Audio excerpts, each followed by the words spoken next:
కలిగించడమే ఆయన ఉద్దేశం. వేద ఇప్పుడు మనం తెలుసుకోవాల్సింది ఏమిటి? ఇప్పుడు నశించిపోయే దేహాల గురించా, నశించని ఆత్మ గురించా? నశించే దేహాల్ని పరిహరించి నా ఇతి నా ఇతి నా ఇతి నేతి నేతి అంటే పరిహరించవలసినవి, పరిహరించలేనిది పరిహరించకూడనిది అయిన వస్తువు ఆత్మ. దాని గురించే వేద. వేద అంటే తెలుసుకో, ఇది అర్థం ఇక్కడ. వేద తెలుసుకోవడం. ఇక్కడ వేద అవినాశినం నిత్యం ఏనమజమవ్యయం కథం సపురుష పార్థ కంఘాతయతి హంతికిం. వేద అవినాశినం నిత్యం. ఇప్పుడు నేను చెప్పినది దృష్టి దేని యందు పెట్టాలి? నేను చావను, నేను చంపబడను అంటే చచ్చే చంపే లక్షణం గల దేహం నేను కాదు అనే దాని మీద ఎప్పుడు దృష్టి పెట్టాలి. ఇది నేను కాదంటే నేనేమిటో దాని మీద దృష్టి పెట్టు. అదే అజ నిత్య శాశ్వత అయం పురాణ. దాని గురించి వేద తెలుసుకో. అందుకే మళ్ళీ అవినాశినం నిత్యం అజం అవ్యయం దాన్ని మాత్రమే తెలుసుకో. అది తెలుసుకున్నాక కథం స పురుష పార్థ కంఘాతయతి హంతికం. ఇది తెలుసుకున్నవాడు ఎవడెవడిని చంపుతాడు, ఎవడు చంపబడతాడు గ్రహించు. మరి చంపబడే లక్షణం కలిగినది చంపుతున్నాననుకునే దేహం యొక్క విషయం అర్థం చేసుకో. వాసాంసి జీర్ణాని యథా విహాయ నవాని గృహ్ణాతి నరోపరాణి తథా శరీరాన్ని విహాయ జీర్ణాన్యన్యాని సంయాతి నవాని దేహి. ఇందులో అన్యాని సంయాతి నవాని దేహి దగ్గరకు వచ్చేటప్పటికీ వేదాంతం ఆస్తికత వస్తుందండి. ఈ శరీరం విడిచిపెట్టిన తర్వాత మరొక శరీరం పొందుతాము, మన శాశ్వతలము. ఇది తెలిసాక ఎవడెవడి కోసం ఏడవడండి. ఇది తెలుసు కూడా ఎవడో ఏడ్చేయడంటే అజ్ఞానం అంత గట్టిగా ఉంది. అరే కనబడుతుంది, పోనీ ఏడ్చేయని సాధించావు. ఇవి పోతున్నాయి ఇవి పోతున్నాయి అంటే వెలగ పోతాయి. పోనీ ఇవి పోతున్నాయి నేను పోతాను నువ్వు పోవు. అది ఆ ఓదార్పు ఎంత బాగుందని ఇక్కడ. ఎందుకంటే ఇవి ఎలాగూ పోతాయనేది నాస్తికుడికి కూడా తెలుసు. నాస్తికుడికి మాత్రం తెలియదు. నేను పోతా అవి పోతాయని నాస్తికుడికి కూడా తెలుసు. నాస్తికుడు నేను చిరకాలం ఉంటాను అనుకుంటాడా? అంటే వాడికి కూడా తెలుసు. ఏం వాడికి అనుభవానికి రాలేదు కదా పోవడం అనేది. కానీ అనేక మంది పోవడం చూశాడు కనుక వీడు పోతాను అనుకున్నాడు, అంతే కదా. నాస్తికుడికి కూడా తెలుసు పోతాను అనేది. కానీ కృష్ణ పరమాత్మ ఈ దేహాలు ఎలాగో పోతున్నాయని చెప్పడానికి కృష్ణుడి దిగి చెప్పక్కర్లే, నాస్తికుడికి కూడా తెలుసు.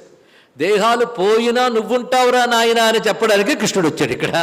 అక్కడ గురువు ప్రవేశించాడు. అది ఓదార్పు అండి. ఇక్కడ నేనుంటాను, ఆ ఉండే నువ్వు ఇలా ఉండవు, ఇంతవరకు పుడుతూ చస్తూ పోయేటట్టుండవు. కనుక నేనుంటానన్న భావంలో నువ్వేమిటో చెప్పడం అనేది ఇక్కడ ప్రధానంగా జరుగుతున్నది. ఇక్కడ మరి దేహాలు ఎలాంటివి? వాసాంసి జీర్ణాన్ని యథా విహాయ నవాని గృహ్ణాతి నరూపరాని. ఒక్కడు తెలుసుకోవాలండి. చచ్చాడు అనుకుంటాం కానీ వాడు ఉండడానికి యోగ్యంగా శరీరం లేదు కనుక శరీరం విడిచేసింది. అది తెలుసుకోవాలి ఇక్కడ. వాడు ఉండడానికి యోగ్యంగా లేదు శరీరం. ఇక్కడ ఒకప్పుడు హాయిగా తిరిగిన శరీరమే భయంకరమైన ప్రమాదం అయినప్పుడు ముక్కలైంది. ఇంకా దేహికి దేహం ఉండడానికి అనుకూలంగా లేదు కనుక విడిచేసావు. అవునా లేదా? కారు కొనుక్కుని వాడు పాడైంది, ఏం చేసావు? మార్చేలే. కొంతమంది ఈ కారు మార్చా ఆ కారు మార్చా అని గొప్పగా చెప్పుకుంటాడు. వాడికి వాడు ఆనందం కానీ వాడు ఇంకోటి చెప్పుకోవడం వల్ల ఆనందిస్తాడు అనుకోడు. వీడు భ్రాంతి. నేను ఈ మధ్య ఇన్ని కోట్లు పెట్ట కారు కొన్నాను తెలుసా అని చెప్తాడు. వీడు మురిపం, వాడేం మురిసిపోడు. అదొక భ్రాంతి అండి. మనం అనుకుంటా ఈ పనికి మాలిన భ్రాంతులతోనే వెళ్ళిపోతుంటాం. మరి ఈ కారు మళ్ళీ మంచి కారు కొనుక్కోవడానికి తగ్గట్టు ఏమైనా సంపాదించుకున్నామా? పోనీ ఈ శరీరంతో ఎలాగో తెలుసుకోలేదు జ్ఞానం. మరో కారుకైనా సరిగ్గా దాచిపెట్టుకున్నామా? అది అంతకంటే లేదు. తెలుసుకోండి, ఇలాంటి పరిస్థితులు ఉన్నాం మనం. వాసాంసి జీర్ణాన్ని యథా విహాయ. ఒక్క మాట అద్భుతంగా చెప్పారండి ఇక్కడ. అంటే దేహము దేహి వేరుగా ఉంటాడనడానికి చక్కటి ఉదాహరణ ఇదండి ఇక్కడ. ఇప్పుడు నువ్వు వస్త్రం ధరించావు. వస్త్రం దేంతో ఉంది? నీ దేహంతోనే ఉంది. నీ దేహంతోనే ఉంది కానీ నువ్వు వస్త్రం కావు కదా. దేహానికి వస్త్రం ధరించావు. అది జీర్ణించాక ఏం చేస్తున్నావు? ఇవాళ మాసిపోయిన వస్తువు పక్కకు తీయట్లే, జీర్ణించిన వస్తువును పక్కకు తీయట్లే, మళ్ళీ కొత్తది తీసుకుంటున్నావు. ఇక్కడ వాసాంసి జీర్ణాన్ని యథావిహాన్ని చెప్పడం దేహికి దేహానికి ఉన్న తేడా నీవు అర్థం చేసుకోవడానికి నీకు దగ్గరగా ఉన్న వస్త్రంతో చెప్పాడు. ఇంకా కారు అంటే కొంచెం దూరంగా ఉంది, వస్త్రం దగ్గరగా అంటుకుని ఉంది కదా. అయితే ఎలాగూ రేపు జీర్ణమైపోతుంది తీసేస్తాను, ఇప్పుడు వస్త్రం లేకుండా తిరుగుతావా? జీర్ణమవుతుందని తెలిసినా వస్త్రం ధరిస్తున్నావు, ఈ జీర్ణమైతే మరొకటి ధరిస్తున్నావు. వస్త్రానికి దాని ప్రయోజనం దానికి ఉన్నట్టే దేహానికి కూడా దాని ప్రయోజనం దానికి ఉంది. దేహాన్ని నిందించరాదు, అది తెలుసుకోవాల్సింది ఇక్కడ. మరి దేహాన్ని దేనికి వినియోగించుకోవాలి? ఈ దేహం ఉన్నప్పుడే ఈ దేహం నేను కానని తెలుసుకోవడానికి ఈ దేహము దేహగతమైన బుద్ధిని వినియోగించి సాధనకై వినియోగించుకోవాలి. ఇది చెప్పడం. అందుకే ఉపమానం ఎంత అందమైన ఉపమానమో. వాసాంసి జీర్ణాన్ని యథా విహాయ నవాని గృహ్ణాతి నరోపరాని. ఇక్కడ నరోపరాని అంటే వస్త్రం వేసుకోవడం నరుడికే ఉంది, జంతువులకు లేదు. అందుకే నరహ అన్నమాట అక్కడ వేశాడు. జంతువులు వేటికి లేదు కదా. అదేవిధంగా వివేకం కూడా నరుడికే, జంతువులకి ఆత్మానాత్మ వివేకం రాదండి. నరుడికే వచ్చే అవకాశం ఉంది. నరులందరికీ వచ్చేస్తుందని చెప్తే మళ్ళీ నా స్టేట్మెంట్ తప్పు అవుతుంది. మానవులందరికీ ఆత్మానాత్మ వివేకం వచ్చేస్తుందా? కూర్చోబాబు ఆత్మానాత్మ వివేకం చెప్తాను అంటే కొరకొర చూసేవాళ్ళని కూడా నేను చూశాను. అలాంటి వాళ్ళు ఉంటూ ఉంటారు, ఏం చేస్తాం. అందుకే వస్తే నరుడికే వచ్చే అవకాశం ఉంది. నరులందరికీ రాదు, కానీ వస్తే నరుడికి వచ్చే అవకాశం ఉంది. అర్థమైంది కదా? జంతువులకి లేనే లేదు. అందుకే వాసాంసి జీర్ణాన్ని యథా విహాయ నవాని గృహ్ణాతి నరోపరాని తథా శరీరాన్ని విహాయ జీర్ణాన్ని, అంటే జీర్ణాన్ని శరీరాన్ని విహాయ అన్యాని సంయాతి నవాని దేహి. నూతనమైనటువంటి మరో శరీరాన్ని దేహి పొందుతాడు. దేహి అంటే దేహము కల జీవుడు పొందుతుంటాడు. దీన్ని బట్టి నీకు తెలిసిందేమిటి? చేల్చబడేది, చంపబడేది దేహమే, నిన్ను మాత్రం చేయలేదు. ఇది మాట వింటూ ఉంటేనే బాగుందండి. నేను చావను, నేను నిత్యుణ్ణి అన్న మాట రోజు అనుకోండి, ఎప్పుడు జిల్లాగానే పనిచేస్తుంది. నేను చావను, నేను నిత్యుణ్ణి, నేను ఆనందపరుణ్ణి అనుకుంటూ ఉంటే దాని లక్షణం దీనికి లేదు, దానికి ఉంది. అయ్యే చచ్చే లక్షణం కలిదాన్ని ఇది చావకూడదు అనుకుంటున్నావు, అసలు చావని లక్షణమే నీదని చెప్తుంటే వినవేమిట్టాయినా. ఇది ఇంద్రుడు చెప్పిన మాట. నయనం చిందంతి శస్త్రాణి నయనం దహతి పావక నచయనం క్లేదయంత్యాపో నశోషయతి మారుత. ఆత్మజ్ఞానం తెలుసుకోవడానికి మంచి పనికొచ్చేటువంటి మాట. ఈ ఆత్మను శస్త్రాలు ఛేదించలేవు, అగ్ని దహించలేదు, నీరు తడపలేదు, వాయువు ఆరిపోయేలా చేయలేదు అన్నాడు ఇక్కడ. ఇప్పుడు ఈ శస్త్రము, అగ్ని, నీరు, వాయువు, వాటి పనులు అంటే ఛేదించడము, దహించడము, తడపడము, ఆరిపోయేలా చేయడం, ఇవి దేహానికి చేస్తాయా లేదా? చేస్తాయి. శస్త్రం ఛేదించగలదు, అగ్ని తగలబెట్టగలదు, నీరు తడపగలదు, వాయువు ఎగర్చగలదు. కానీ ఆత్మని మాత్రం ఇవి చేయలేదు. అంటే ఇప్పుడు అనాత్మలన్నీ పంచభూత వికారములకు లోనవుతాయి, ఆత్మ పంచభూత వికారములకు లోను కాదు. ఇది చెప్పడం దీని యొక్క ఉద్దేశం. అందుకే ఇది అచ్ఛేద్యోయం అదాహ్యోయం అక్లేద్యోశేష్య ఏవచ. కనుక దీన్ని బట్టి ఇది ఛేదింపబడదు, తగలబెట్టబడదు, తడపబడదు, ఆరబడదు. మళ్ళీ చెప్తున్నాడు చూడండి. ఇదేంటండి, మేమైతే నిద్రపోతూ ఉంటాం కనుక మధ్య మధ్యలో లేపు చెప్పాలి, కానీ అర్జునుడికి 2 సార్లు చెప్పడం ఎందుకండి అని ఇక్కడ 2 సార్లు చెప్పడం అనేదాన్ని నొక్కి వక్కాణించుట అంటుంటారు. విన్నారా లేదా? అందులో వేదాంతాది శాస్త్రాల్లో పునరుక్తి దోషం కాదు. అదే కావ్యంలో దోషం కావచ్చు, ఇది శాస్త్రంలో దోషం కాదు. ఎందుకంటే శాస్త్రంలో సత్య ప్రతిపాదన చేసేటప్పుడు మరొకసారి ఇక్కడ ఏం చెప్పాడు? దాన్ని తగలబెట్టలేదు, ఆర్చలేదు అని చెప్పేటప్పుడు ముందు దేహాదులకి లక్షణాలు తగలబెట్టడం ఇత్యాది లక్షణాలు ఉన్నాయి కదా, ఓహో ఇది కాదన్నమాట అన్నప్పుడు ఇది కానిదేదో దాని వైపు వచ్చేసరికల్లా అప్పుడు దానికి అచ్ఛేద్యోయం అదాహ్యోయం అని చెప్పడం ఇక్కడ. అందుకే ఆధ్యాత్మిక శాస్త్రాల్లో జ్ఞానంలో పునరుక్తి దోషము కాదు, తెలుసుకోండి ఇక్కడ. అందుకని చెప్పింది చెప్పాడంటే ఎక్కాల్సింది ఎక్కలేదు కనుక చెప్పాల్సింది చెప్పాలి 10 సార్లు. ఇది ఎలాంటిదంటే, ఒక రాట నాటిన తర్వాత మట్టి వేస్తారు, మట్టి వేసి వదిలి కొడతారు. ఎన్ని మార్లు కొడతారు? నిలబడే వరకు. అన్ని మార్లు కొట్టడం ఎందుకండి అనకూడదు, నిలబడాలి నాయన అని కొట్టేవాడికి తెలుస్తుంది. మట్టి వేసేవి కదా వెళ్ళిపో అనకూడదు, కొట్టాలి. అలా నొక్కి వక్కనిస్తారు. ఒక తల్లి పిల్లాడు పరిగెడుతూ ఉంటే జాగ్రత్త అందుట. వెంటనే వ్యాకరణ శాస్త్రవేత్త కూర్చొని జాగ్రత్త అని ఒకసారి అనాలి, 2 మార్లు అని రాదు, పునరుక్తి దోషం వచ్చును అంటే తల్లి పిడిమని కొడుతుంది. జాగ్రత్త అనేటువంటిది అక్కడ వాడిని దృఢంగా నిలపడం కోసం. అలాగే కృష్ణ పరమాత్మ ఒక తల్లిలా చెప్తున్నాడు ఆత్మ యొక్క లక్షణం. ఎంత బాగుందో, తగలబడదు. చూసారా? అది కోసుకుపోతుందేమో, ఈ భయం నీకు లేదయ్యా అంటే దేనికా భయం లేదు, అది నువ్వయ్యా అని చెప్పడం ఇక్కడ. అందుకని గీత వినగానే మన శరీరాన్ని ఏదో కొయ్యదు, దేని తగలబడదు, వజ్రకాయం అయిపోయింది అనుకోమని కాదు ఇక్కడ. ఏది కొయ్యబడదో, ఏది తగలబడదో అది నువ్వు అని చెప్తున్నాడు ఇక్కడ. అదేమిటో స్పష్టంగా తెలుసుకో, అది నువ్వని గ్రహించు, దాని యందు నిలబడిపో. దాని యందు నిలబడిపోయాక ఇవి ఏవి కూడా నిన్నేమీ చేయలేవు. ఇది చెప్తున్న అంశం. నిత్య సర్వగత స్థాణు అచలోయం సనాతన. ముందు అదేది కాదో చెప్పాడు, అది ఏదో చెప్పాడు ఈ శ్లోకంలో. చూడండి, ఇలా చెప్పాలి బోధన. అది ఏది కాదు? తగలబడేది కాదు, ఎండబడేది కాదు, ఆరిపోయేది కాదు. ఇది మనకు అర్థమైపోతుంది. ఎందుకంటే తగలబడి, ఎండబడి, ఆరిపోయే వస్తువుల అనుభవం మనకుంది కనుక ఇది తగలబడదు, ఆరిపోదంటే మనకు అర్థమవుతుంది. మరి అది ఏమిటి, ఏది కాదో చెప్పాడు, మరి ఏది అవునో చెప్పాలి కదా. అది నిత్య సర్వగత స్థాణు అచల అయం సనాతన. మొత్తం ఇందులో చెప్పబడుతున్నవి 5 లక్షణాలు. నిత్య సర్వగత స్థాణు అచల సనాతన. అయం అంటే ఇది అని చెప్పిన ప్రతిసారి అది ఎక్కడో ఉందనుకోకు, అది అనుభవంలో ఉన్నదే అని చెప్పడం ఇక్కడ. మళ్ళీ నిత్యం సర్వగతం స్థాణుం అచలం సనాతనం. అదే ఇందాక విన్నట్టే అనిపించింది కదా, మరి ఎందుకు చెప్పాడు? ఆత్మయందు నిలుపుట అదే చెప్తుంటాడు కనుక మధ్య మధ్య లేచి వింటే చాలండి అనుకుంటే సరిపోదండి. ఇక్కడ ఇందులో ఈ మాట చెప్పడంలో అర్థం ఏమిటో తెలుసుకోవాలి. ఇక్కడ సాధారణంగా మోక్షం అంటే ఏమిటి అంటే ఇదివరకు లేనిది రావడమా? ఇదివరకు లేనిది ఇప్పుడు వచ్చిందంటే మరి కొన్నాళ్ళకి పోతుంది. అందుకే నాసతో విద్యతే భావది అలాగే గుర్తుపెట్టుకోవాలి. ఎప్పుడూ ఉండేదే. సాధారణంగా ఒక వస్తువు మనం పొందాలి అంటే 4 రకాలుగా ఉంటుందండి. ఉత్పత్తి, ప్రాప్తి, వికార్యము, సంస్కార్యము అని 4 విధాలుగా ఉంటుంది. ఉత్పత్తి అంటే దాన్ని క్రియేట్ చేయడం, తయారు చేయడం అనమాట.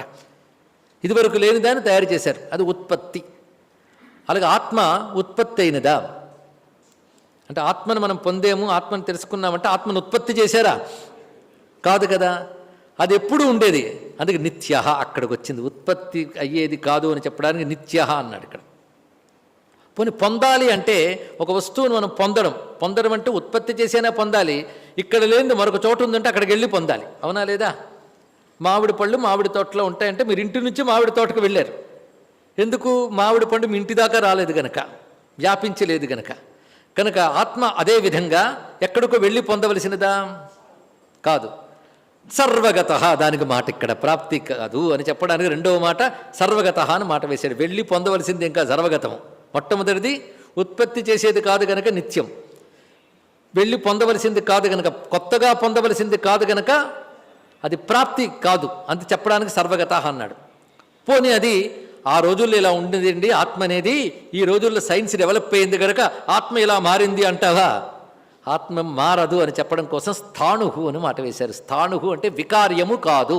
వికార్యము అంటే తెలియాలంటే పాలున్నాయి, పెరుగు కావాలంటే ఏం చేశారు? అందులో తోడు వేశారు, అప్పుడు పెరుగు వచ్చింది. పెరుగు ఉత్పత్తి చేయలేదు మీరు, పెరుగు ఎక్కడి నుంచో ప్రాప్తి కాలేదు, అది వికార్యమైంది. ఆత్మ అలాంటి వికార్యము కాదు. ఏదో తోడు వేస్తే ఆత్మ బయటకు వస్తుంది, లేదా ఆత్మ తోడుకుని పెరుగవుతుందని లేదు. కానీ ఆత్మ వస్తువు వికార్యము కాదు అని చెప్పడానికి స్థాణుభు అని మాట వేశాడు. చూడండి. అదేవిధంగా సంస్కార్యమును మరొకటి ఉన్నది ఇక్కడ. సంస్కరించుట అనేది ఒక కర్ర చెక్క తీసుకొచ్చి దాన్ని మీరు సంస్కరించి అంటే దానికి బాగా తీసి, అలాగే బంగారం తీసుకొచ్చి దాన్ని కరగబెట్టి దాని ప్యూర్ షేప్ తీసుకొస్తాం, దీన్ని సంస్కార్యము అంటారు.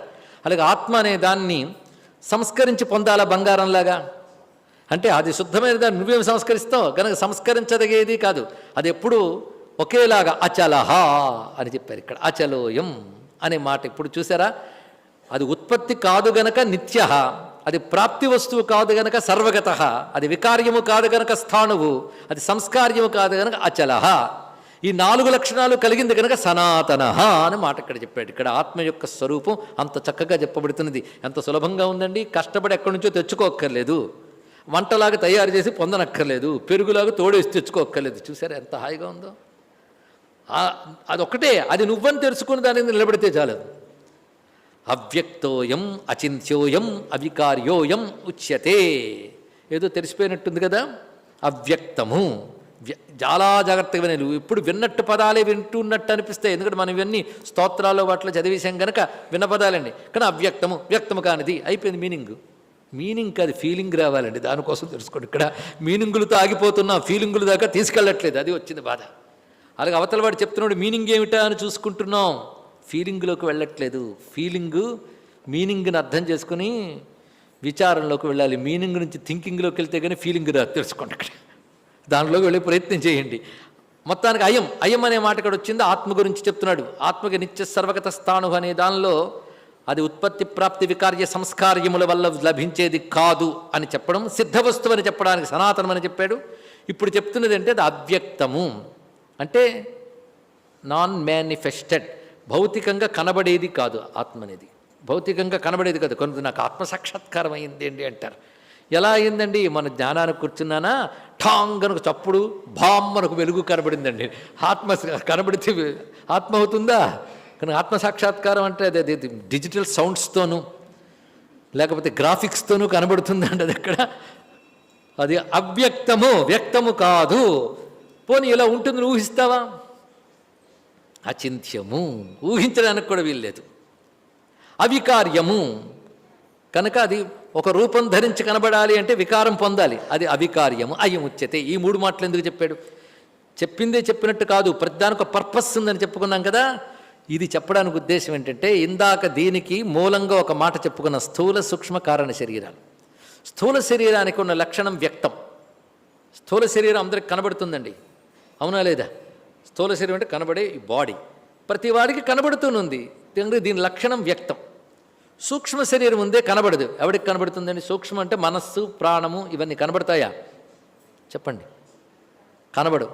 లేవంటావా? బుద్ధి కనబడదు లేదా? బుద్ధి లేదంటే ఎవడు ఒప్పుకుంటాడంటే ఇక్కడ కనుక బుద్ధి కనబడదని ఒప్పుకుంటున్నావు. కానీ బుద్ధి, మనస్సు, అదేవిధంగా చూసే శక్తి, వినే శక్తి, చూసే కన్ను కాదు చూసే శక్తి, చూసే కన్ను స్థూల శరీరం, చూసే శక్తి సూక్ష్మ శరీరం. తెలుసుకోండి. సూక్ష్మ శరీరం అంటే ఏంటో తెలియాలి కదా. కనుక నిన్ను ముందు స్టడీ చే. వైద్యంలో వెళ్ళేటప్పుడు బాడీ అనాటమీ స్టడీ చేస్తారు. వేదాంతంలో ఉన్నప్పుడు 3 బాడీల తత్వ వివేచన చేయాలి ఇక్కడ.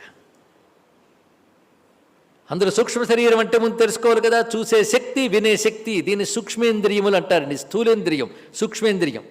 కంటికి చూసే శక్తి లింక్ పడితే కన్ను చూస్తుంది. కన్ను మూసుకుపోయినా నువ్వు చూస్తూ ఉంటావు. చూసే శక్తి ఒకటి ఉంది. ఇవన్నీ కలిసి అత్యంత సూక్ష్మ శరీరంగా ఉంటాయి. వీటిని సూక్ష్మము అంటారు. సూక్ష్మము అంటే స్థూలంలా కనబడదు. ఇది ప్రతి వాళ్ళకు ఉంది. అది చింత్యము. ఈ స్థూల శరీరం వ్యక్తము, సూక్ష్మ శరీరం చింత్యం. ఒకవేళ అది కనబడకపోయినా, స్థూల శరీరంలా కనబడకపోయినా ప్రతి వాళ్ళు చెప్తే ఊహించుకోగలరు, అవునా లేదా? మనస్సు, బుద్ధి కనబడదు, కానీ ఉందని ఒప్పుకుంటాం. ఎందుకంటే అనుభవంలో అది సూక్ష్మంగా చింత్యం అవుతుంది. ఇక కారణ శరీరం దగ్గరికి వచ్చేటప్పటికల్లా కారణ శరీరం వాసనలన్నీ కలిగి ఉంటుందండి. ఈ వాసనలు ఒకటి కాదు, అనేక రకాలు. ఒక వాసన ఉన్నట్టు మరొకటి ఉండదు. రకరకాల వాసనలు. అంతలో వైరాగ్యం, అంతలో రక్తి, అంతలో కోపం, అంతలో శాంతం. ఈ వాసనా ప్రభావం చేత కలుగుతూ ఉంటాయి మనసుకి. ఇక్కడ ఈ వాసనలో వికారం ఉంది కదా, కనుక వికారాలు బట్టి కారణ శరీరం కూడా తెలియబడుతుంది. కనుక వ్యక్తము స్థూలము, చింత్యము సూక్ష్మము, వికార్యము కారణము. ఆత్మ అవ్యక్తం, అచింత్యం, అవికార్యం. అంటే స్థూలము కాదు, సూక్ష్మము కాదు, కారణము కాదు. స్థూల సూక్ష్మ కారణాల కంటే విలక్షణమని చెప్పడం దీనిలో ఉన్నటువంటి ఉద్దేశం. అంత అద్భుతంగా ఈ శ్లోకాన్ని చెప్పాడు చూడండి. ఇక్కడ నిత్యః సర్వగతః దగ్గర అది కొత్తగా తెచ్చుకునే వస్తువు కాదు. వస్తువుని తెచ్చుకునే పద్ధతి ఉత్పత్తి, ప్రాప్తి, వికార్య, సంస్కార్యములు. ఈ 4 కూడా ఆత్మ కాదు, సిద్ధ వస్తువు. అదేవిధంగా ఆత్మ స్థూల శరీరంలా వ్యక్తం కాదు, సూక్ష్మ శరీరంలా చింత్యము కాదు, కారణ శరీరం వలె వికార్యము కాదు. అది 3ంటికి విలక్షణమైనటువంటిది. కనుక మనకు అలవాటైపోయిన దానితో అలవాటు లేని దాన్ని కలిపేసుకుంటూ ఉంటాం. ఇది వచ్చింది బాధండి ఇక్కడ. ప్రతిదీ ఇది ఒక లక్షణం ఉంటుంది మనకి. ఇవి బాగా అలవాటైపోయింది కనుక ఏదైనా గొప్ప విషయాన్ని చెప్తే దీంతో కలిపేస్తారు.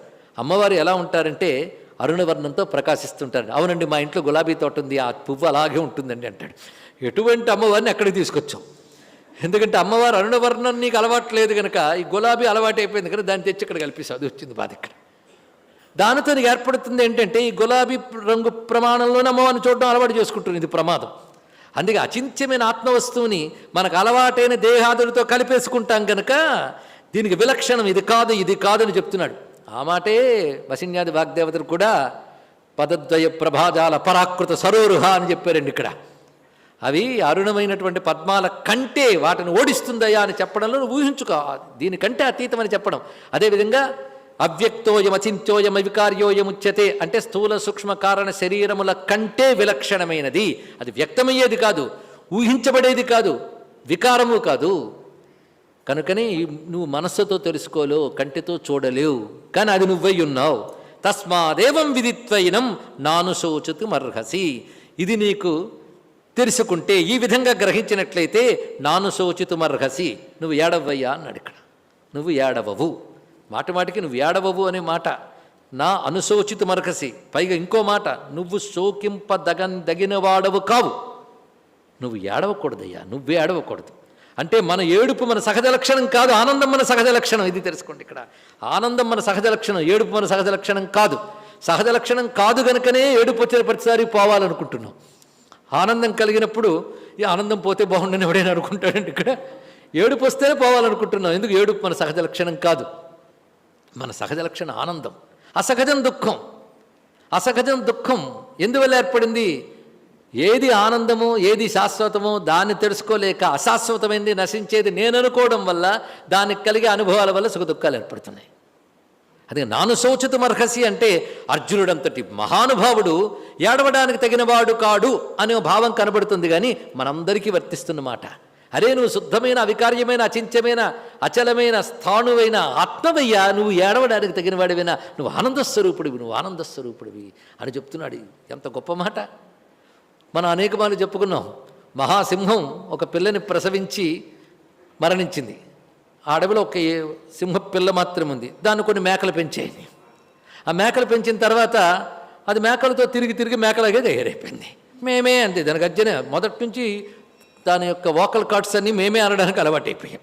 ఎందుకంటే మేకలతో తిరిగి తిరిగి మేకలతో ఆకలి అలమలు తింటుంది కనుక అది కూడా మేకలు అనుకుంటుందిట. ఈ లోపల ఒక సింహాలు వచ్చి మేకల దండు మీదకి రాగానే మేకలన్నీ భయంపడి పారిపోతుంటే సింహం పిల్ల కూడా పారిపోతుంది మేకలతో పాటు.